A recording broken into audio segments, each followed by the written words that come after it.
Good evening.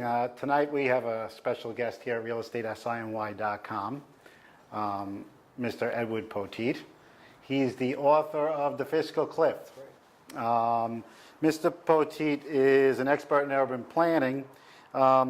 He's currently sits on the board of Citizen Housing and Planning Council, right? And the advisory board member of the New York City Housing Partnership. And he's also an adjunct professor at Columbia University. A graduate in economics and urban planning from Yale. And really a great background in affordable housing and real estate investment in Chase, correct? With Chase Manhattan Bank? Many years ago. Many years ago. Chase, long time ago. What brought us here tonight was Mr. Poteat. I happened to capture a little clip of his presentation on Facebook some time ago. And I said, wow, some of the visionary things that you had, I had shared in a time previous to real estate, and it was very interesting. Let's start with the idea, why did you write the book? Why did I write the book? Last decade that I took 2 trips cross country, one from New York to Las Vegas, and the other one from New York to Seattle. And noticed that there were cities that had issues, but they had things in common. So if you look at Cleveland, you look at Pittsburgh, you look at Philadelphia, Baltimore, Detroit, Gary, Indiana. All of these cities are known to have issues, and people look at them as isolated situations. And when you go to these cities, that you realize that they actually have a few things in common, but we're not talking about that. So in Baltimore or in Detroit, you may blame the mayor, you might blame the populace for not getting educated or being too prone to crime, and not saying that there is a structural deficit, a structural issue that makes all these cities fail. And so that really was the genesis of the book, was looking at other books and saying no one's talking about the commonalities in these failing cities, so let me give a crack at doing that, and then talking about answers to those problems. And one of the things you talked about in the book was, you have had some plans that were scrubbed because you couldn't get public opinion behind a particular development.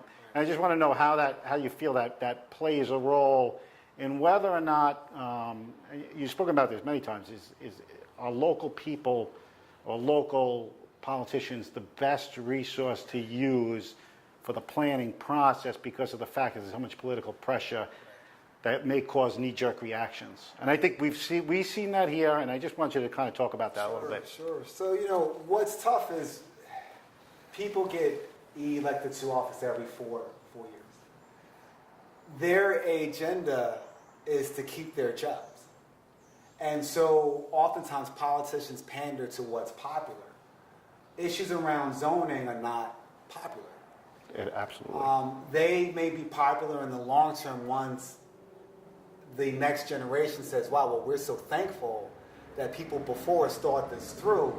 But at that moment, all that the politician is thinking about is, well, how do I get back in office? And talking about real zoning change or structural change isn't going to help that process. So oftentimes our local politicians fail us when it comes to planning for the future.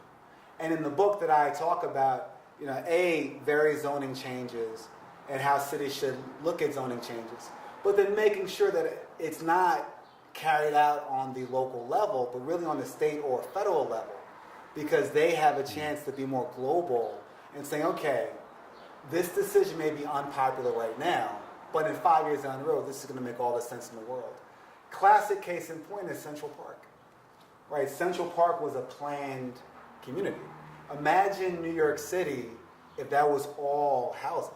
If back in 1870 they said, you know what, this is valuable land, we're not going to take time out for a park, we're just going to have this grid extend and have housing everywhere. New York City would be much worse for it. I'm sure at the time that the local developers said, oh, geez, you're taking all this land from us. Right. But now we look back and say, thank God that this happened. Or even if you look at the grid system, right? Talking about New York City zoning, what's made New York City great was that our forefathers planned for the future. So that the reason why New York, well, one of the reasons why is we have a grid system. Boston doesn't, Philadelphia doesn't. But what that grid system did was to make values and commerce, transportation in New York a lot more valuable than Boston or Philadelphia. That's why New York is New York, and those cities didn't grow to the way that we did. Right. So that's kind of why when it comes to zoning, it's really something that needs to be done by folk who aren't thinking short term, but long term. Detroit declares bankruptcy.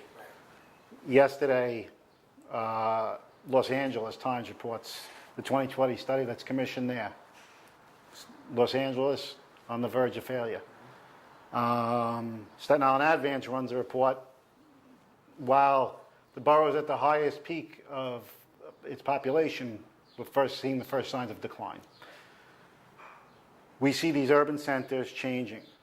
And maybe let's focus on the Detroit situation. Sure. Explain to people what happened in Detroit and why that happened, and then we could probably pivot into why that's important for us to know for the future. Right. So, urban planning historically has been about planning for the future and planning growth. But, and we had this point offline, cities are like businesses. The citizens and the taxpayers are how cities generate revenue. Right. When that gets less and their tax base gets less, cities fail. Just like a business, if it started losing money, it couldn't keep up with all the services that it gives.